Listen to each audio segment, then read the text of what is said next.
ఈ ఎండలకి కడుపు చల్లగా నోటికి రుచిగా అద్దిరిపోయే పెరుగువడ చేసుకుందామా. Hey guys, welcome back to one more mini vlog. పెరుగువడ కోసం వడలు అయితే చేసిన. ఒక గిన్నెలోకి పెరిగేసుకొని పెరుగులోకి నీళ్ళు వేసుకొని బాగా కలిపేసుకున్నా.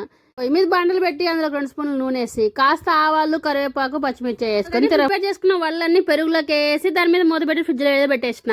మార్నింగ్ కి వడ బాగా నాని టేస్ట్ అయితే చాలా బాగుంటది. ఇప్పుడు పెరుగు వడ చేసుకున్నా ఇట్లా నైట్ చేసేసుకొని మార్నింగ్ బ్రేక్ఫాస్ట్ కి అయితే తినేస్తాం అనమాట. మరి మీరు ఎంతమందికి ఈ పెరుగు వడ ఇష్టమో కమెంట్ చేసేయండి.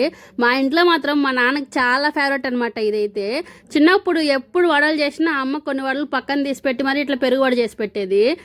నార్మల్ వడ 2 తినే మా నాన్న ఇట్లా చేస్తే 4 వడలనే తింటాడు అనమాట, అంత ఇష్టము. ఇంకా అట్లా మా ఫేవరెట్ అయిపోయింది. పెరుగు వడని అలాగే తినేకుండా దాని మీద కొంచెం ఆనియన్స్, క్యారెట్ తురుము, కొత్తిమీర వేసుకొని తింటే టేస్ట్ అయితే నెక్స్ట్ లెవెల్ ఉంటుంది. మీరు ఒకసారి ట్రై చేసి మీకు ఎలా అనిపిస్తుంది కమెంట్ చేయండి. అంతే వాళ్ళ వీడియో లైక్ చేయండి, ఛానల్ అయితే సబ్స్క్రైబ్ చేసుకోండి. Thanks for watching. Bye guys.